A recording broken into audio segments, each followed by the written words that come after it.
Hello, this is ICASTnews.com, live and direct from the United Nations. I'm Linda Fasulo, and welcome to State of Affairs. Joining me today is Pakistan's ambassador to the United Nations, Abdullah Hussein Haroon. Welcome, Ambassador. Thank you, Linda. It's lovely being here, especially with you. Thank you. Well, I'd like to begin today with a recent event, namely a major terrorist attack on a naval base near Karachi earlier this week. We know that the Pakistani Taliban took responsibility. And of course, there's great concern in the United States and elsewhere in terms of how strong is the Taliban and what threat do they pose to the government?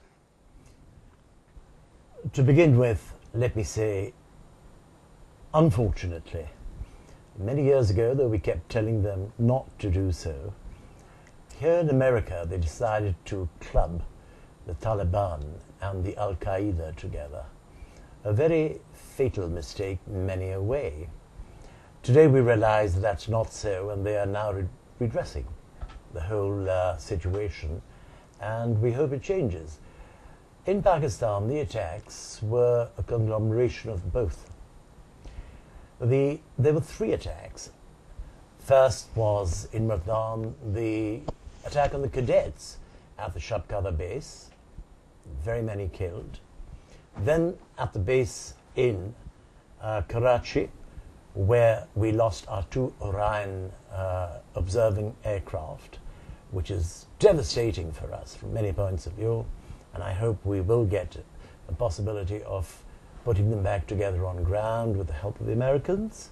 Number three, I think the attack that came in Peshawar on a police post, though not in importance the same, but certainly important.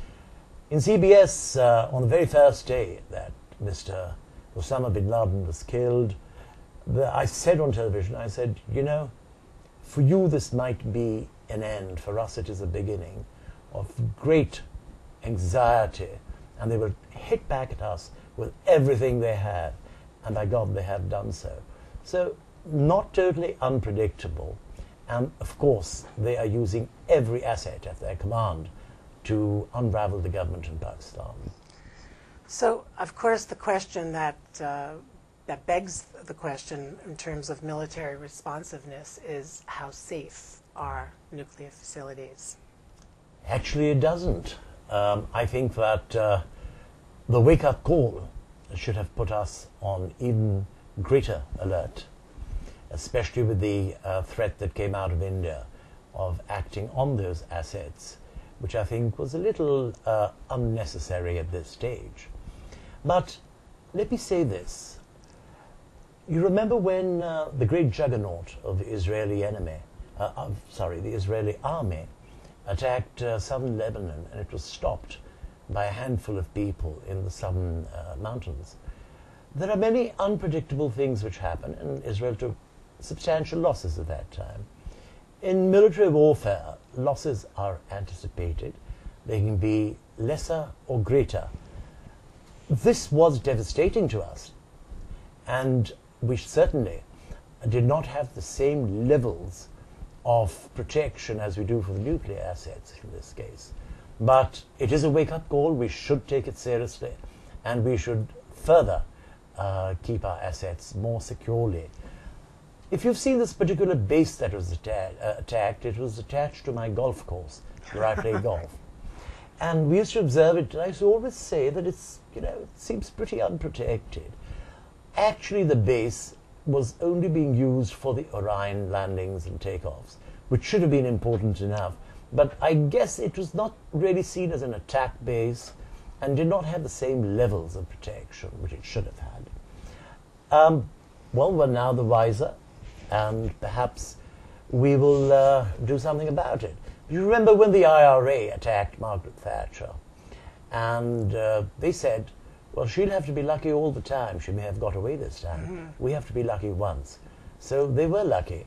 The only base of any considerable interest is the base you talk about. But the nuclear protection, believe me, is several levels much higher than that base, which is on the main road of Karachi city. separated by a barbed wire fence. Huge! It is absolutely huge.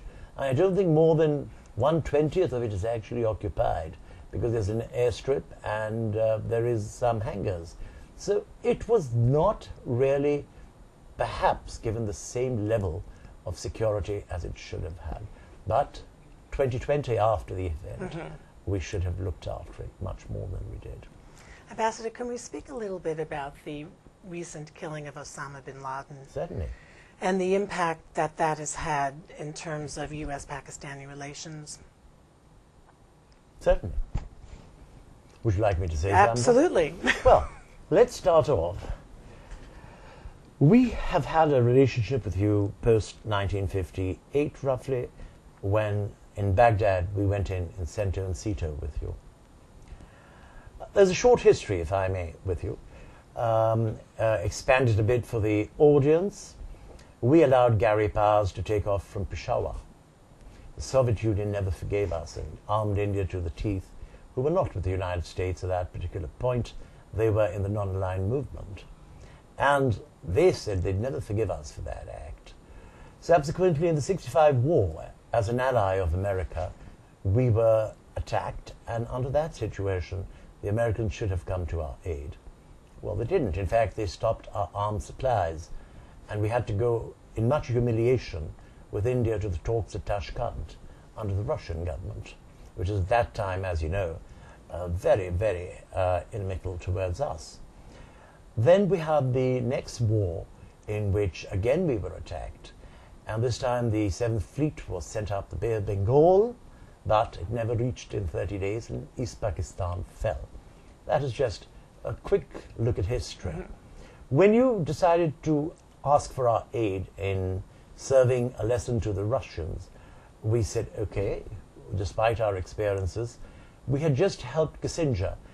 In fact, recently there was an airing of that particular program where nobody even mentioned Pakistan. We opened the door to China for you.